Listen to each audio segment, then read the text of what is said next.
Chapter 29. 3 Amazing Visits. Lena gave up on trying to persuade Mrs. Murdo to move to the hotel.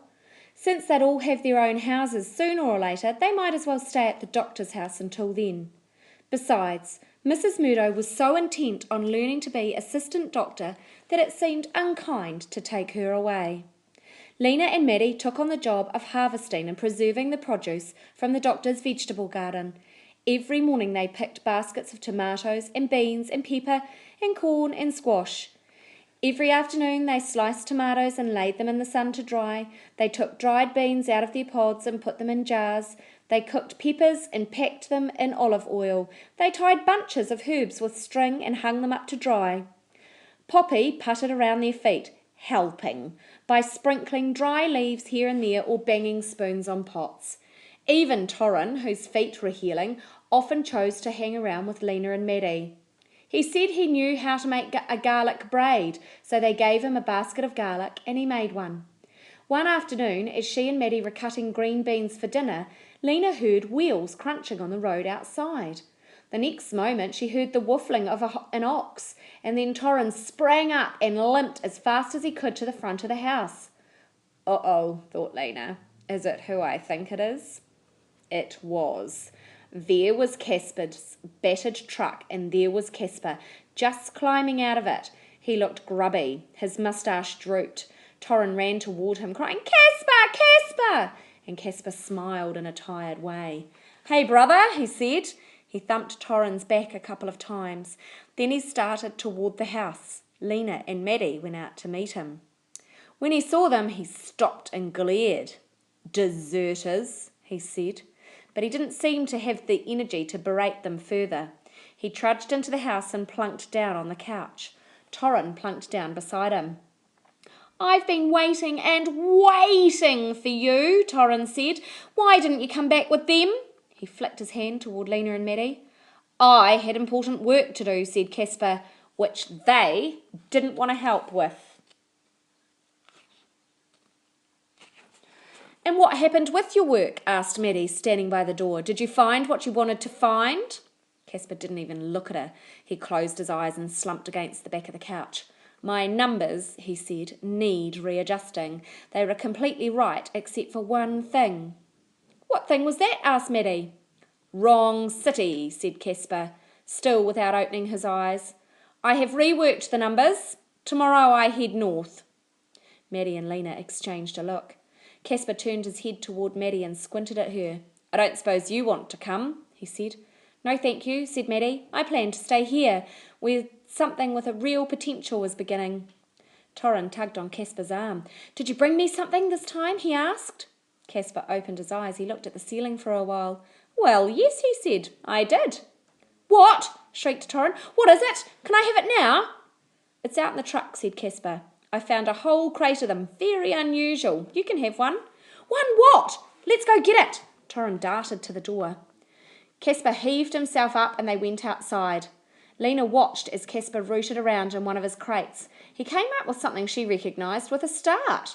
She hadn't seen one for a long time. It was like seeing something that belonged to an old friend, now dead. "What is it?" said Torrin. "A light bulb," said Casper. "I found a case of 48 of them, all unused."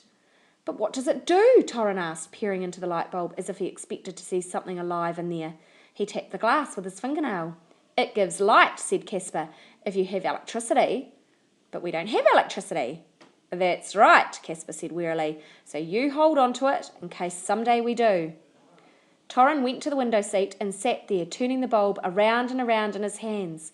Lena watched him, thinking about Ember. People had figured it out once, she thought. They could figure it out again.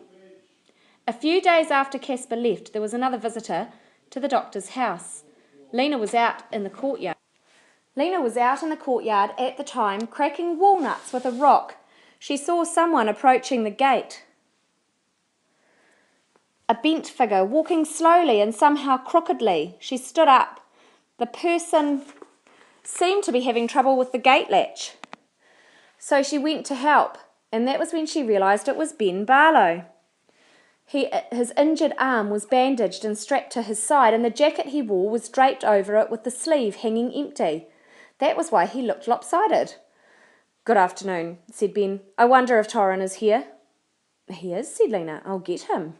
She found Torrin out the back of the house, sitting under a tree, eating a hunk of bread. "Your uncle has come to see you," she said. Torrin stared at her. "My uncle?" He sounded both excited and scared. He jumped up, shoving the bread into his pocket. When Ben saw Torrin coming toward him, he frowned. Then, as if catching himself, he changed his expression to a smile. "Hello, nephew," he said. "How are you getting on?" Torrin looked weary. "Fine," he said. "Good," said Ben. He stroked his beard. Lena wondered if that was all he had to say. Torrin filled the silence. "Is your arm still attached to you?" he said. "Yes," said Ben, "just barely." He started to frown into the air again and then thought better of it. He sat down on a bench. "Well," he said, "I thought I'd just come and see you. Haven't seen you for a while." "Years," said Torrin. "Well, yes. Busy life, you know, being a town leader. Many decisions to make. Matters of right and wrong to grapple with." "Oh," said Torrin. Lena could tell he was thinking the same thing she was. Why has he come? "Sometimes one makes the right decision," said Ben, "sometimes not." "I guess so," said Torrin. Ben readjusted his bandaged arm. Lena saw that his beard was not as neatly trimmed as usual. Probably he had a hard time doing it with his left hand. She was pretty sure Ben didn't have a wife.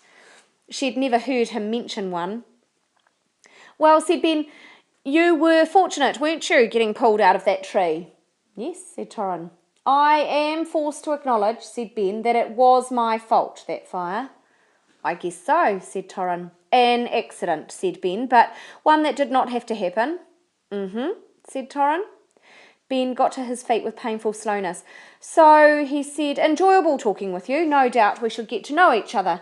You must come by for a visit sometime, though of course I'm really home." "You're very busy," said Torrin. "That's right," said Ben. He made his way toward the gate with his limping step. As he went out, he waved over his shoulder with his good hand, but he didn't turn around. Slowly, he started back toward the village. "That was an apology," Lena said to Torrin when Ben was gone. "He's sorry for doing what he did. I guess he's sorry for not being a good uncle too, for not taking you to live with him." "Live with him," said Torrin. He made a horrible face. "Well, I thought you weren't happy living with Dr. Hester," Lena said. "You never seem very happy." "I am too happy," said Torrin crossly. He sat down on the bench that Ben had just left and pulled the hunk of bread from his pocket. A few little birds were hopping nearby. Absently, Torrin tossed them some crumbs. He seemed to be thinking. "I like it here," he said to Lena, and he looked up at her with his eyes all round, as if he had only just discovered this himself. The next day, Doone came to the door of the doctor's house carrying a sack. Kenny was with him, standing slightly behind Doone and peering curiously past him into the room. "I have to show you this," Doone said to Lena. "I made it with the present you bought me." "He's kind of a genius," Kenny said. "He already showed me." Doone set the sack on the window seat. It was only just after dinner time, but the days were shorter now and the sun was nearly down. Dr. Hester had already lit 2 candles. She and Mrs. Murdo and Maddie were sitting at the table shelling lima beans. Poppy was sitting with them, tearing the bean pods into little pieces. All 4 came over to see what Doone had bought. Torrin came too. He was actually more interested in showing Doone what he had than in seeing what was in the sack. "I got a present from Casper," he said. "Great," said Doone, but he wasn't really listening. Lena could see how excited he was about whatever he had in the sack. His eyes shone in the candlelight and his hands fidgeted impatiently with the string around the sack's neck. When he got it untied, he reached into the sack and brought out a small device made of wood and metal. Some sort of machine, Lena thought. It had a coil of wire, and inside the coil she saw the magnet she'd given Doone. There was a handle that looked as if it might make something turn. Lena, not being much interested in machines, was a little disappointed. It was clear that Torrin was disappointed too. "Want to see my present from Casper?" he said. "In a minute," said Doone. "Let me show you this first." "What does it do?" Lena asked. "Is it some kind of can opener?" asked Mrs. Murdo. "Or maybe it's a sort of mixer," said the doctor. "Or a drill," said Maddie. "Nope," said Doone happily, and Kenny, his face shining with the shared secret, whispered, "Nope, 2.